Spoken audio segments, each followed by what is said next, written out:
தஞ்சை மாவட்டம் பட்டுக்கோட்டை அருகே 13 ஆண்டுகளுக்கு முன்பு வீட்டை விட்டு வெளியேறி காதல் திருமணம் செய்து கொண்ட பெண்ணின் கணவரை பெண் வீட்டார் சரமாரியாக வெட்டி கொலைவெறி தாக்குதல் நடத்தியுள்ளனர். இது தொடர்பான பைட்டை தற்போது பார்க்கலாம். எங்களுக்கு நீதி கிடைக்கணும். அவங்க வெட்டி தூக்கி போட்டுட்டு போகல. இவங்களுக்கு யாரு நீதி வாங்கி கொடுப்பா? இவளுக்கு என்ன இது இருக்குன்னு கேட்டிருக்காங்க. எனக்கு நீதி நீங்க தான் சார் வாங்கி கொடுக்கணும். நான் தமிழக முதல்வர்கிட்ட கேட்கிறேன். எனக்கு நீதி நீங்க தான் சார் வாங்கி கொடுக்கணும். அவங்க 4 பேருக்கு தூக்கு தண்டனை நீங்க தான் சார் வாங்கி கொடுக்கணும்.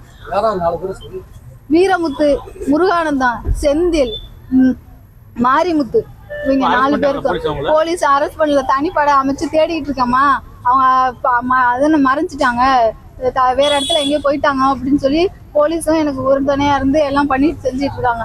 எப்படியும் அவங்கள பிடிச்சிருவாங்க. நானே என் 2 பிள்ளைகளுக்கு நீதி நீங்க தான் சார் எனக்கு. கூடுதல் விவரங்களோடு செய்தியாளர் ராஜ்குமார் இணைப்பில் இருக்கிறார். ராஜ்குமார், வணக்கம். என்ன நடந்தது? முழு விவரங்களை பதிவு செய்யலாம். வணக்கம் கனிமொழி. அதாவது தஞ்சை மாவட்டம் பட்டுக்கோட்டை அருகே எட்டுப்புலிக்காடு பகுதியைச் சேர்ந்தவர்கள் கலியமூர்த்தி, மகாலட்சுமி தம்பதியினர். இவர்கள் இருவரும் கடந்த 13 ஆண்டுகளுக்கு முன்பு வீட்டை விட்டு வெளியேறி திருமணம் செய்து கொண்டனர். திருமணம் செய்து கொண்ட இருவரும் சொந்த ஊரை விட்டு வெளியேறி திருவோணம் பகுதியில் வசித்து வந்துள்ளனர்.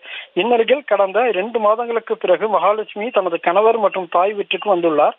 2 மாதம் மகிழ்ச்சியாக சென்ற நிலையில் நேற்று காலை மகாலட்சுமி தனது குழந்தைகளை அழைத்துக் கொண்டு வெளியே சென்றுள்ளார். அப்போது மகாலட்சுமியின் உறவினர்களும் கலியமூர்த்திக்கும் இடையே தகராறு ஏற்பட்டுள்ளதாக கூறப்படுகிறது. இதில் மகாலட்சுமியின் உறவினர்கள் கலியமூர்த்தியை சராமரியாக வெட்டியுள்ளனர். இதில் பலத்த காயமடைந்த கலியமூர்த்தி மீட்டு தஞ்சை மருத்துவக் கல்லூரி மருத்துவமனையில் சிகிச்சைக்காக தற்போது சேர்க்கப்பட்டுள்ளனர். உயிருக்கு ஆபத்தான நிலையில் கலியமூர்த்தி சிகிச்சை பெற்று வருகிறார். மேலும் இது குறிப்பிட்டு பட்டுக்கோட்டை காவல்துறையினர் விசாரணையானது நடத்தி வருகின்றனர். கனிமொழி, விவரங்களுக்கு